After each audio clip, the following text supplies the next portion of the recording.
Hello बच्चों, मैं हूं प्रबल प्रताप और स्वागत करता हूं आप लोगों का डाउटनट लाइव में। तो बच्चों, जिस टॉपिक पे आप लोगों के लिए सेशन लेके आया हूं आज मैं, वो ये है कि how important are class 11th and 12th for your career. मतलब आप लोगों के लिए करियर के हिसाब से क्लास 11th और 12th कितनी ज्यादा इंपॉर्टेंट है, उसके बारे में आज अपन डिस्कशन करेंगे।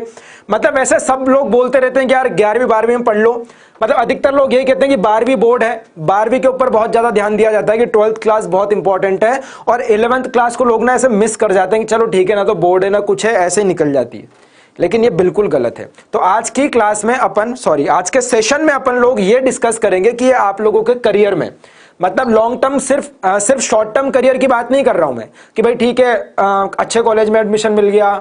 मैं बात कर रहा हूं बहुत आगे तक की, आपके जॉब में, आपके इंटरव्यूज में कितनी इंपॉर्टेंस रखते हैं आपके क्लास 11th और 12th की परफॉर्मेंस, क्लास 11th और 12th के मार्क्स कितने ज्यादा इंपॉर्टेंट होते हैं, ये अपन आज के सेशन में डिस्कस करने वाले हैं।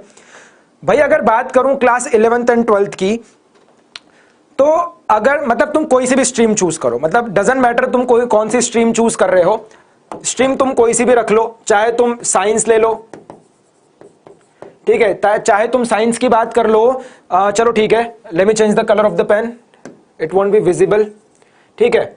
या मैं ऐसे बात करता हूं तुम लोगों से कि चाहे तुम स्ट्रीम कोई सी भी लो, चाहे तुम साइंस की बात कर लो, चाहे तुम आर्ट्स की बात कर लो, चाहे तुम कॉमर्स की बात कर लो साइंस में, तुम चाहे मेडिकल बैकग्राउंड की बात करो, चाहे तुम इंजीनियरिंग बैकग्राउंड की बात करो, जितने भी कॉम्पिटिटिव एग्जाम्स एग्जिस्ट करते हैं उनकी डिमांड यही होती है कि आप लोगों के 11th और 12th मजबूत होने चाहिए, स्ट्रांग होने चाहिए, बेसिक्स बहुत ज्यादा आपके स्ट्रांगली बिल्ट होने चाहिए। और वो बेसिक्स कब बनेंगे? जब आप 11th और 12th दोनों को सीरियसली लेंगे, ठीक है। मतलब अगर मैं बात करूं आप लोगों से, तो जितने लोगों से मैं इंटरेक्ट कर रहा हूं अभी तक और डेटा के अकॉर्डिंग बात करूं, तो 70% से ज्यादा बच्चे जो है ना 11th को बिल्कुल सीरियसली नहीं लेते कि भाई ठीक है 10th के बोर्ड एग्जाम्स थे, अब आ गए हैं हम 11th में, चिल मारेंगे एक साथ, एक साल पूरा चिल मारेंगे, उसके बाद जब 12th में आएंगे बोर्ड एग्जाम से भाई पढ़ लेंगे। लेकिन जब भी वो किसी कॉम्पिटिटिव एग्जाम में बैठने लगेंगे, वो 11th भी मांगेगा और उस टाइम जनता फैल जाएगी, साफ हो जाओगे एकदम। तो तुम्हें 11th भी मेंटेन करके चलनी है। फॉर एग्जांपल अगर मैं बात करूं साइंस बैकग्राउंड की, जैसे मैं साइंस बैकग्राउंड से हूं, तो मैं साइंस बैकग्राउंड की बात करूं तो चलो ठीक है, मेडिकल और इंजीनियरिंग दोनों बैकग्राउंड की बात करते हैं अपन। नीट और एम्स ये दो एग्जाम्स हैं मेडिकल बैकग्राउंड में। इंजीनियरिंग की बात करूं तो जेई और जेई मेंस और जेई एडवांस्ड, ये दो मेन एग्जाम हैं जिनको हर बच्चा टारगेट करके चलता है, चलता है। अगर वो मेडिकल बैकग्राउंड में है तो वो नीट और एम्स को टारगेट करता हुआ चलेगा, अगर वो इंजीनियरिंग बैकग्राउंड में है तो भाई ठीक है, वो जेई मेंस और जेई एडवांस को टारगेट करता हुआ चलेगा।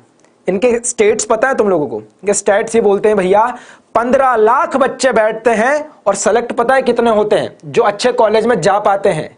मात्र 2 से 2.5% जनता, सिर्फ और सिर्फ 2 से 2.5% जनता इन एग्जाम्स में जा पाती है, इन एग्जाम्स को क्लियर करके अच्छे कॉलेजेस में एडमिशन ले पाती है। अगर मैं बात करूं आईआईटीज एनआईटीज की, मैं बात करूं एम्स और नीट इन कॉलेजेस की, तो यार अच्छे कॉलेज में अगर तुम्हें एडमिशन लेना है ना, तो 15 लाख बच्चे फॉर्म भरते हैं, उसमें से सिर्फ 2 से 2.5%, मतलब ये रेशियो हर बार चेंज होता रहता है लेकिन 2 से 2.5% के बीच में ही रहता है। सिर्फ इतनी सी जनता को ही अच्छे कॉलेज में एडमिशन मिल पाता है, क्योंकि कंपटीशन इतना ज्यादा बढ़ गया है मेरे बेटे। सब लोगों को हेलो यार, पहली बात तो काफी लोग जुड़ चुके थे, है ना, सानू सिंह, सचिन और शारवी, सुमन कुमार, एस शर्मा, हेलो बच्चों सब लोगों को, ठीक है। शारवी यहाँ पे भी देखने को मिल गई है भाई, अब सानू सिंह भी आ गया है, बहुत बढ़िया बात है यार। चलो, तो अगर मैं बात करूं आप लोगों से कि जैसे फॉर एग्जांपल किसी भी चीज को अगर तुम्हें हाई लेवल पे पढ़ना है, भाई अगर मैं बात करूं जेई मेंस और एडवांस या नीट एम्स की, तो कहा तो बस यही जाता है कि एनसीईआरटी का जो सिलेबस है ना, जो 11th 12th का सिलेबस है वही उनका सिलेबस है। लेकिन बेटे रियलिटी पता है क्या है? रात दिन का अंतर है सिलेबस में, रात दिन का अंतर है। मतलब मैं बात करूं ना कि centre of mass, rotational motion, ये सारे एक ही चैप्टर में सिमट के रह जाते हैं क्लास 11th की एनसीईआरटी में। लेकिन अगर बात करूं जेई मेंस और एडवांस के पॉइंट ऑफ व्यू से, हर एक टॉपिक अलग अलग चैप्टर है। रोटेशनल मोशन अपने आप में चैप्टर है, सेंटर ऑफ मास अपने आप में चैप्टर है, जो कि ये बस एक टॉपिक है एनसीईआरटी के हिसाब से। तो बहुत ज्यादा अंतर आ जाता है। लेकिन एनसीईआरटी को हल्के में नहीं लेना, एनसीईआरटी को हल्के में नहीं लेना है।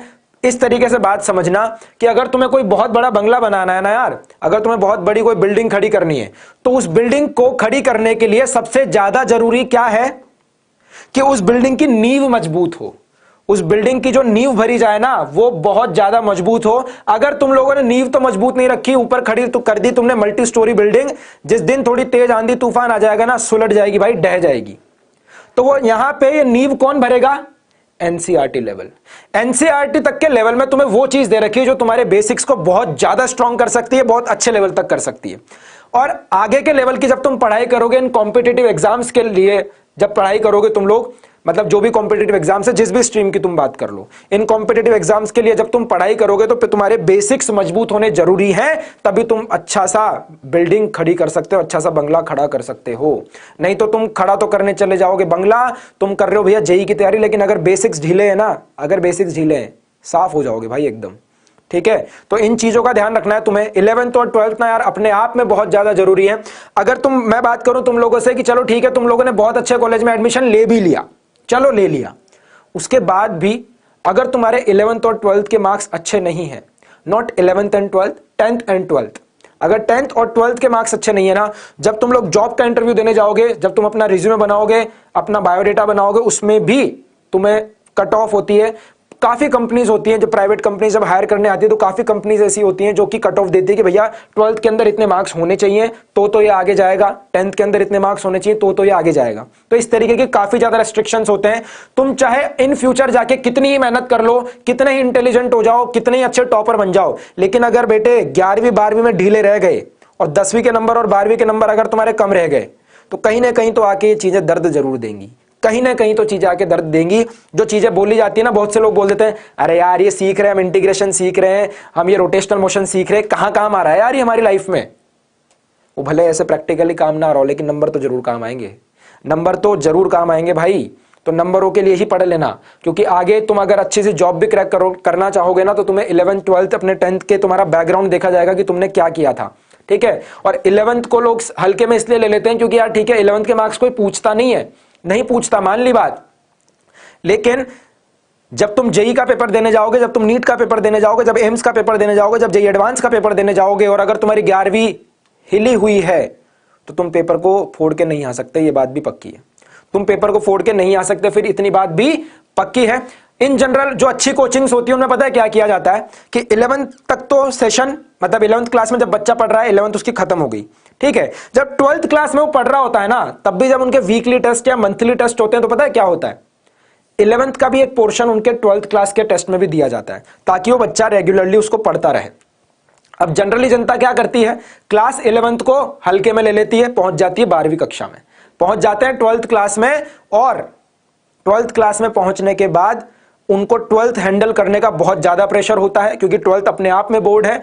जिस कॉम्पिटिटिव एग्जाम की वो तैयारी कर रहे हैं उसके लिए भी उनकी 12th बहुत अच्छी होनी चाहिए, लेकिन 11th जब बहुत ज्यादा हिली हुई रहती है तो अंदर से कॉन्फिडेंस आता ही नहीं है, क्योंकि साल भर तो 11th पढ़ी नहीं, और अब इस साल तुम चाहते हो कि तुम 12th भी बहुत अच्छे से संभाल लो और 11th भी पढ़ लो। पॉसिबल नहीं हो पाता, पॉसिबल नहीं हो पाता, बहुत ज्यादा एक्सट्रीम कंडीशंस हो जाती हैं। और उतनी मेहनत अगर तुम सिर्फ 12th में करोगे ना, और 11th भी तुमने 11th के टाइम पे अच्छे से पढ़ ली होती, तो तुम बहुत अच्छा परफॉर्म कर जाओगे, मतलब यू विल डू वंडर्स, बहुत अच्छी रैंक्स लेके आओगे फिर तुम लोग, पक्की बात। तो जो लोग 11th में हैं भाई, बिल्कुल भी आसान मत समझना, हल्के में मत लेना। मान लिया तुम लोगों के बोर्ड्स के पेपर नहीं होंगे, लेकिन कहीं ना कहीं जरूर काम आएगी, कहीं ना कहीं जरूर काम आएगी। जिस भी कॉम्पिटिटिव एग्जाम में बैठोगे ना, काम जरूर आएगी। अरे अगर तुम बड़ा टारगेट नहीं करके चल रहे हो ना कि मेरे को तो जेई वेई नहीं करना, मैं तो ठीक है किसी प्राइवेट कॉलेज में एडमिशन ले लूंगा, बेटा दिल्ली यूनिवर्सिटी भी ना 12th के मार्क्स पूछती है तुम्हारे, कि तुम्हारे 12th के बेसिस के 12th के मार्क्स जो हैं उनके बेसिस पे डायरेक्ट एडमिशन होते हैं बहुत कॉलेजेस में। जितने भी प्राइवेट कॉलेजेस की अगर तुम बात करोगे, चलो ठीक है तुम अगर हायर लेवल के कॉलेजेस की बात नहीं कर रहे, नहीं भैया हमारे तो बहुत बढ़िया बिजनेस है और मेरे को तो कोई आगे ज्यादा IIT NIT में नहीं जा रहा, नीट एम्स में नहीं जाना, प्राइवेट कॉलेज से कर लूंगा मैं भी। तो प्राइवेट कॉलेज से भी अगर मेरे बेटे करना चाहेगा तो अच्छा कॉलेज तो चूज करेगा ना, और अच्छा कॉलेज 12वीं के नंबर जरूर पूछेगा, सीधा 12वीं के नंबरों पे तुम्हें कॉलेज में एडमिशन मिल जाएगा। तो तुम अपने आप में सोच सकते हो कि भैया ये डायरेक्टली और इनडायरेक्टली दोनों ही तरीके से बहुत ही ज्यादा इंपॉर्टेंट है, बहुत ही ज्यादा, ठीक है। और अगर बात करूं अभी अपने डाउटनट में, तो डाउटनट में भी अपने जेई के कोर्सेज चल रहे हैं। ठीक है, जेई के कोर्सेज चल रहे हैं, नीट के चल रहे हैं, अगर आप लोग एनडीए को भी एज एन स्ट्रीम चूज करते हो तो एनडीए के कोर्सेज भी चल रहे हैं। और जिस तरीके से मैंने आप लोगों को बोला कि यार इस तरीके से पढ़ाया जाएगा कि आप लोगों की 11th भी साथ में चलती रहे और आप लोगों को बर्डन भी ना लगे। मतलब हर टेस्ट में एक दो चैप्टर उठा के डाल देंगे ना यार, एक दो चैप्टर अगर उठा के डल गए हैं तो तुम्हारा वो चैप्टर भी रिवाइज होता रहेगा और हर टेस्ट में जब एक आध चैप्टर आता रहेगा तो तुम्हारा पूरा रिवीजन साथ में चलता रहेगा।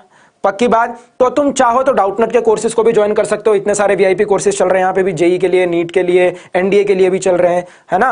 तो इन सबको भी तुम ज्वाइन कर सकते हो। बाकी मेन मोटिव अपना आज का क्लास का ये था कि 11th और 12th बहुत ज्यादा इंपॉर्टेंट है।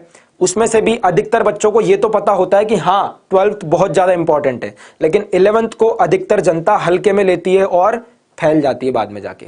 तो ये अपने को अपने साथ होने से बचाना है। जितने लोग अभी 11th में हैं समझ जाना, जो लोग अभी 12th में हैं और इस वीडियो को देख रहे हैं अभी भी तुम्हारे पास टाइम है, क्योंकि अभी सेशन सिर्फ शुरू हुआ है। अभी सेशन सिर्फ शुरू हुआ है। अभी से अगर अपनी रफ्तार बना के चलोगे तो 11वीं 12वीं दोनों सूद दोगे एक साल में ही। लेकिन 11वीं वाले बच्चे ये मत सोचना कि हम अभी एक साल चिल मार लेते हैं और अगले साल में जल्दी चालू करके सूत लेंगे। जल्दी सूतना मतलब ये नहीं है कि एक साल में तुम आराम से सूत पाओगे, नहीं, बहुत ज्यादा मेहनत करनी पड़ेगी। और उतनी मेहनत अगर तुम सिर्फ 12th में कर लोगे तो भाई कितने अच्छे मार्क्स ले आओगे तुम लोग। तो जब जिस क्लास में हो ना उस टाइम पे उस चीज को अच्छे से पढ़ो, बाद के लिए मत छोड़ो उस चीज को, ठीक है। तो जो बच्चे 11th में है अपनी 11th को बहुत सीरियसली लेना, इस चीज के चक्कर में मत रह जाना कि यार बोर्ड के एग्जाम्स तो होंगे नहीं, स्कूल लेवल पे होगा, डमी एडमिशन है, पास हो जाऊंगा, ये वो नहीं। 12वीं के बच्चे तो सीरियस ले ही रहे होंगे, आई नो वो सीरियसली ले रहे होंगे क्योंकि उनके बोर्ड के एग्जाम्स है। 11वीं वाली जनता को ज्यादा सचेत होने की आवश्यकता है, ज्यादा सचेत होने की जरूरत है, ज्यादा कॉन्शियस होकर पढ़ाई करने की जरूरत है। पक्की बात। समझ आया भाई सब लोगों को? क्या हालचाल भाई जितेंद्र तिवारी, बताओ। राम मूरत प्रजापति, क्या बात, ठीक है। किसी को कुछ डाउट हो तो बताओ यार, किसी को कुछ डाउट हो। तुम लोग डाउटनेट के कोर्सेज को भी ज्वाइन कर सकते हो। एनडीए का भी कोर्स चल रहा है, अपने मेडिकल बैकग्राउंड के भी कोर्सेज चल रहे हैं और अपने इंजीनियरिंग बैकग्राउंड के भी कोर्सेज चल रहे हैं और बहुत बढ़िया कोर्सेज चल रहे हैं, काफी लोग एनरोल्ड हैं, तो तुम उनमें भी एडमिशन ले सकते हो। जिस तरीके से मैंने आप लोगों को बताया उसी तरीके से सारी बातों का ध्यान रख के उन कोर्सेज में भी पढ़ाई करवाई जा रही है, ठीक है। चलो, तो अभी इसी के साथ इस सेशन को समाप्त करता हूं। कंक्लूजन बता देता हूं आपको इस सेशन का कि हल्के में मत लेना बेटे 11वीं 12वीं को, है ना, हल्के में मत लेना। तुम अगर आगे अपना किसी कॉम्पिटिटिव एग्जाम्स को टारगेट कर रहे हो तो भी बहुत ज्यादा जरूरी है।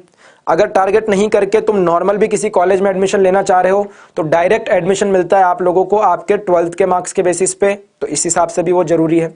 तुम किसी भी कॉम्पिटिटिव एग्जाम में बैठोगे 11th 12th पूछी जाएगी, 11th एंड 12th पूछी जाएगी, है ना। तो हल्के में बिल्कुल मत लेना, तरीके से पढ़ते रहना। पढ़ाई में आप लोगों को कोई दिक्कत है, डाउटनेट आप लोगों के साथ है, क्योंकि डाउटनेट के साथ पढ़ना हुआ आसान। तो आप काफी आसानी से डाउटनेट के साथ अपनी पढ़ाई को कंटिन्यू कर सकते हो, ठीक है। तो अभी इसी के साथ अपन अपने सेशन को समाप्त करते हैं। शारवी बोल रही है यस सर चमक गया। अरे बेटे चमका कि नहीं चमका, बताओ। सर पेपर कब होंगे 12th के? बेटा इसके ऊपर अभी कोई अपडेट नहीं आया, जब भी अपडेट आएगा आप लोगों को सबसे पहले डाउटनेट के थ्रू पता लगेगा, सबसे पहले आप लोगों को बता दिया जाएगा। पूरा सेशन होगा उसके ऊपर बकायदा कि कब आप लोगों के एग्जाम्स होंगे, आप लोगों को अपनी तैयारी के लिए और क्या क्या करना चाहिए, ठीक है। चलो भाई, तो अभी अपन समाप्त करते हैं अपने सेशन को और बस इसी के साथ 11th और 12th पे आप लोगों को बहुत ज्यादा ध्यान देना है और अपनी मेंटल हेल्थ के ऊपर आप लोगों को बहुत ज्यादा ध्यान देना है, फिजिकल हेल्थ के ऊपर बहुत ज्यादा ध्यान रहना है, ठीक है। कोरोना सब लोगों को पता है, सब लोगों को पता है, बहुत सारे तरीके हैं। मैंने पूरा सेशन लिया था आप लोगों का मेंटल हेल्थ के लिए। फिजिकली बहुत लोग ध्यान रख लेते हैं यार कि ठीक है मास्क लगा लिया, ग्लव्स पहन लिया, लेकिन अपने दिमागी हालत को भी आप लोगों को ठीक रखना है, ठीक है। तो इसी के साथ अपन आज के अपने सेशन को समाप्त करते हैं। मिलता हूं आप लोगों से अगले किसी सेशन